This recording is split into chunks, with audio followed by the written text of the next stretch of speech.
मस्जिदें, कब्रिस्तान, दरगाह छीन लिया जाएगा? पहली बात तो ये कि ये शब्द ही बिल्कुल गलत है विपक्ष का कि मस्जिदें छीन ली जाएंगी, कब्रिस्तान छीन लिए जाएंगे, इमामबाड़े कब्जा कर लिया जाएगा, दरगाहों पे कब्जा हो जाएगा। पहले मैंने जो बात कही है उस चीज़ को ये नहीं कह पा रहे हैं विपक्ष। इनसे ये पूछा जाए क्या सारी मस्जिदें वक्फ बोर्ड में हैं? नहीं है सारी मस्जिदें। क्या सारी दरगाहें वक्फ बोर्ड में रजिस्टर्ड हैं? नहीं है सारी दरगाहें वक्फ बोर्ड में रजिस्टर्ड। क्या सारे इमामबाड़े वक्फ बोर्ड में हैं? इमाम बारगाहें नहीं, सब नहीं है। वक्फ बोर्ड में कुछ हैं, कुछ नहीं है। तो सारी कैसे छिन जाएंगी? पहली बात तो इनकी यही गलत है। ये कहना चाहिए कि जो वक्फ बोर्ड में हैं उनको सरकार ले लेगी या छीन लेगी, तो ये बात नहीं कहते, बल्कि ये भड़काने की वजह कहते हैं कि सारा सब कुछ तुम्हारा छीन लिया जाएगा। सारे कब्रिस्तान भी वक्फ बोर्ड में नहीं है। सारे कब्रिस्तान वक्फ बोर्ड में नहीं, पर्सनल ट्रस्टों के, अंजुमनों के, ख़ानदानों के, ग्रुपों के, बरादरियों के कब्रिस्तान भी अलहदा हैं, मस्जिदें भी अलहदा हैं, मदरसे भी अलहदा हैं, वो सब अलहदा अलहदा हैं। ये एक इल्ज़ाम है जो दिया जा रहा है और इसमें मुसलमानों को भड़काया जा रहा है। और भड़काया इस कदर जा रहा है कि मैं कुछ बयानों की चर्चा करूंगा। जैसे कि कहा गया कि इस देश की जो मौजूदा सरकार है वो मुसलमानों की विरोधी है, उनको बेइज्जत करना चाहती है। CNRC के टाइम पे भी यही किया और आज यही वक्फ बोर्ड के भी टाइम किया जा रहा है संशोधन बिल पर। अबू आज़मी का बयान आया है। अबू आसिम आज़मी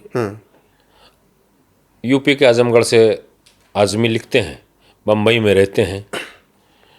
मुसलमानों को अपना फॉलोवर बनाने के लिए इसी तरीके के वो बयान देते हैं।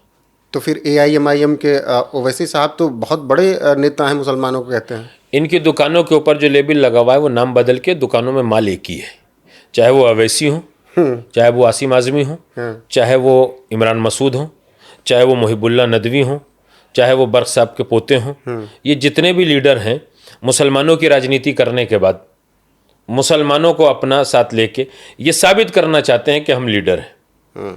भारत में किसी एक बरादरी, एक मजहब, एक पक्ष, एक जात के लोगों को अपने साथ करके राजनीति नहीं करना चाहिए। मौलाना साहब आप ये बोलेंगे तो कहा जाएगा कि आप नकली मुसलमान हैं। इसके पीछे कारण बताऊं? ओवैसी ने कहा, अबू आज़मी ने कहा कि जो समर्थन कर रहा है वक्फ बोर्ड संशोधन बिल का वो नकली मुसलमान। अबू आसिम साहब ने बिल्कुल सही कहा है कि जो वक्फ बोर्ड का समर्थन कर रहा है वो नकली मुसलमान है। उन्होंने सही कहा है, उनकी विचारधारा यही है।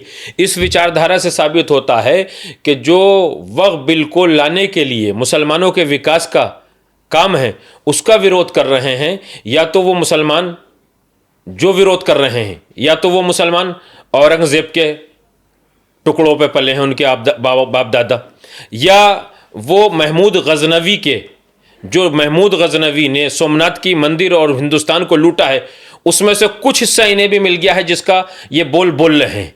कुछ ना कुछ इन्होंने खाया ज़रूर है जो ये बोल रहे हैं बोली। इन्हें नहीं बोलनी चाहिए ये बोली। कोई समर्थन करता है, वजह है, कोई नहीं कर रहा है वो उसकी वजह है। हम समर्थन देख के, भाल के, जान के, समझ के वक्फ की सरकार के सामने हमने ये बात रखी कि आप कम से कम ये देखिए कि कितने वक़ाफ में से जिंदा हैं और कितने मुर्दा हैं, कितनों का टैक्स आ रहा है। ये बात गलत है। हिंदुस्तान में जो हिंदुस्तान का कानून है, संविधान है, उससे चलना चाहिए। तो जब मुतवल्लियों से टैक्स नहीं लिया जाता, मुतवल्लियों से ज़मीन बेची जाती है, उनसे टैक्स ना लिया जाता है, उन्हें जब मुतवल्ली की तौलियतनामा दिया जाता है तो उस वक्त पैसे लिए जाते हैं। अरे मौजूदा में अभी सरकार सर्वे कराए। मैं तो ये पहले से कह रहा हूं कि जितने भी विरोध करने वाले हैं इनकी एक कमेटी बनाई जाए, समर्थन करने वाले मुसलमानों की भी एक कमेटी बनाई जाए, दोनों में 50-50 आदमी हो और ये पूरे भारत का सर्वे करें तो पता चल जाएगा कि कौन वक्फ को लूट रहा है और कौन वक्फ की हिफाजत कर रहा है। तो पता ये चलेगा कि जो जंतर मंतर पे जमा हुए थे अपने पेट का दर्द लेके, वो चूरन उन्हें मिलने वाली नहीं है। तो योगी आदित्यनाथ जो कह रहे हैं कि वक्फ बोर्ड नहीं, इसमें माफिया बैठ गए हैं, माफिया बोर्ड हो गया, सही कह रहे हैं? माफिया से भी बड़े माफिया हैं। एक चीज के माफिया नहीं है वो, यतीमों का माल खाने वाले माफिया, लैंड माफिया, दूसरों का हक छीनने वाले माफिया, वक्फ का टैक्स न देने वाले माफिया, वक्फ को बांटने वाले माफिया, वक्फ की प्रॉपर्टी पर कब्जा करने वाले माफिया, ये सारे, चाहे वो चेयरमैन हो, मेंबर हो, कर्मचारी हो जो बैठा है, ये सब उस माल को लूट रहे हैं जो किसी गरीब का माल है, जो शिक्षा के लिए है, जो विकास के लिए है, जो गरीब बच्चियों की शादी के लिए है। जो एक अजीब बात, मुझसे सवाल हुआ था, मैंने उसमें जवाब दिया, इस ज़माने में कहीं कूलर पानी का लगा हुआ है, कहीं फ्रीजर लगा हुआ है, ये पानी के सरकार करती है, लोग करते हैं, प्याऊ लगा देते। उस ज़माने में अब से 50 साल, 60 साल, 70 साल पहले, जब बड़े शहर ना थे, छोटे थे, लोग सफ़र करते थे, रास्ते कच्चे थे, इस वफ़ नामों में जो डीड है उसमें लिख दिया जाता था कि रास्ते के किनारे कुआं बना दिया जाए, मुसाफिर सफ़र करें, पानी निकाल के उससे पिलाया जाए। उस पैसे से कुएं भी बनाए गए हैं, मस्जिदें भी बनाई गई हैं। लेकिन अब कोई मस्जिद वक्फ के पैसे से नहीं बनती है। आप सर्वे करा लीजिए कितनी मस्जिद इमाम बाड़े वक्फ बोर्ड ने पैसा देके बनवाए हैं। अगर वक्फ बोर्ड ने मस्जिद और इमाम बाड़े वक्फ के पैसे से बनवाए हैं तो हम बिल्कुल वक्फ बिल की मुखालिफत कर देंगे। लेकिन सफ़न सफ़ा बिल्कुल खाली झूठ, सरासर झूठ है। कोई झूठ ऐसा नहीं है जो इनका क्लियर नहीं होगा। लेकिन अभी पूरे तरीके से बिल पास हो जाए, उसके बाद ये बेनकाब हो जाएंगे जिसने वफ़ के माल को खाया है। लेकिन इसमें एक नाम जब आया कल्बे जवाद साहब का, तब ये हुआ कि ये तो ऐसी चीज़ों के समर्थन में रहते हैं कि अगर मुस्लिमों के लिए कुछ अच्छा नहीं हो रहा था, अच्छा करने का प्रयास किया जा रहा है, वो भी कह रहे हैं कि असंवैधानिक है। कल्बे जवाद साहब इस वक्त दूसरी पॉलिसी चल रहे हैं। चोर से कहो चोरी कर, सास से कहो जागता रहे। वो बहुत अच्छी पॉलिसी चल रहे हैं। उनके जो जाहिल मुशीर हैं, साथ वाले हैं, उन्होंने अच्छी उन्हें पॉलिसी बताई है। वक्फ बोर्ड भी ना जाए, समर्थन भी ना हो, समर्थन ना भी हो, दोनों बातें। उनका दामाद शिया वक्फ बोर्ड का चेयरमैन तो समर्थन कर रहा है फर्जी तरीके से, दिल टूटा हुआ है उसका। वो पक्का दिल करने के बाद जंतर मंतर तक घुटनों का दर्द लेके आ गए विरोध करने के लिए। कल्बे जवाद साहब आज तक इसी सोच में पड़े हुए हैं कि सरकार उनसे कोई सौदा तय कर ले किसी किस्म का, और वो कुछ मांग लें और उन्हें दे दिया जाए। वो सरकार ये नहीं है, ये सरकार सही चलाने वाली है। वो सरकारें दूसरी थीं कि जिसमें जाके सौदा किया करते थे। एक मर्तबा इन्होंका वक्फ बोर्ड का चेयरमैन जो इनका बना दिया गया है, वो भी एक नेता की कमी की वजह से बना है, जिसने बैकग्राउंड नहीं देखा और उसने बनवा दिया।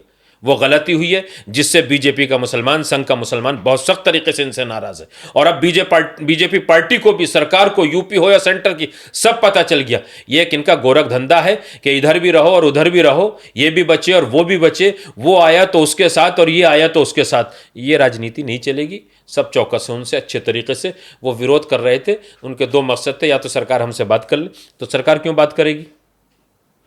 तुमने कभी वक्फ बोर्ड को नहीं बचाया इन्होंने। ये एक ऐसे मौलाना है हमारे वक्फ बोर्ड के मैटर पे, इनके बहनोई चेयरमैन बने सके, इनका उनसे झगड़ा हुआ, वो बेचारे 5 साल पूरा ना कर पाए।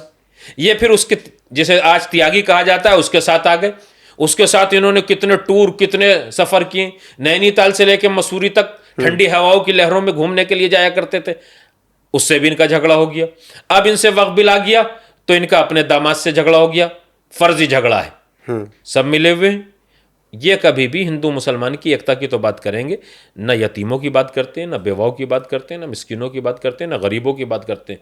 बस सब फर्जीवाड़ा चल रहा है। एक ये वक्फ को बेच रहे हैं, खा रहे हैं, लूट रहे हैं। जो इनके चेयरमैनी के दौर में वक्फ बेचे गए हैं, वो सरकार के पास सारी फाइलें आ रही हैं। हजारों नहीं, लाखों शिया यूपी से शिकायत कर रहे हैं।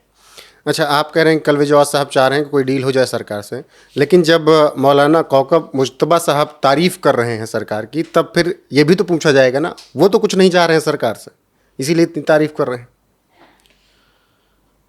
भाई हमें तो ना पहले चाहिए था ना आज चाहिए। उन्हें पहले भी लालच था, उन्हें आज भी लालच है, कल को भी लालच है। हमारा परिवार और हम 2 रोटी और दाल खा के गुजारा कर लेंगे। हमें उसकी ज़रूरत नहीं है कि हम किसी के माल के ऊपर निगाह रखें। ना हमें किसी मंदिर का माल चाहिए, ना हमें किसी गुरुद्वारे का माल चाहिए, ना हमें गिरजाघर का माल चाहिए। और अगर हमारे पास कोई है तो हम सरकार से खुल्ला मुखल्ला कहते हैं वो उसकी जांच करा ले। हम टैक्स पेड आदमी हैं, ना हमारे पास जो है ना कोई ऐसी चीज़ है कि जो हम ख़रीद रहे हैं। ये है, हम अपनी ज़िंदगी वैसे गुजारते हैं कि जो भारत के कानून के हिसाब से है। हमारे पास ना कोई ऐसी चीज़ है। ये सब इनके पास है जिसका ये जवाब नहीं दे सकते हैं। यही काम ये कर रहे हैं और यही करते चले आए हैं। ये करेंगे और बचेंगे नहीं, क्यों एक दिन ऐसा ज़रूर आएगा कि चोर पकड़ा जाता है, चोर पकड़ा जाएगा। हम चोर होंगे तो हम पकड़े जाएंगे। हम तो एक बात कह रहे हैं कि 20 साल में वक्फ बोर्ड में जाके देख लीजिए, हमने तो वक्फ बोर्ड को 20 साल के अंदर अपनी 30 बीघे ज़मीन दी है, रजिस्टर्ड कराई है, जो हमारी थी, वक्फ बोर्ड की नहीं थी। 30 बीघा ज़मीन। अच्छा, ऑन रिकॉर्ड। जब हम अपनी ज़मीन वक्फ बोर्ड में रजिस्टर्ड करा रहे हैं, हम नहीं घबरा रहे, तो इनके बाप ने कौन सी कराई है, इनके दादा ने कौन सी कराई है, ये भी अपना रखें। इन्होंने कौन सी कराई है?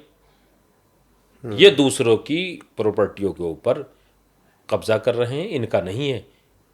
एक दादागिरी है, जिन्होंने वक्फ किया है उनकी प्रॉपर्टियों को अपने आप लेने का, बेचने का, कब्जा करने का।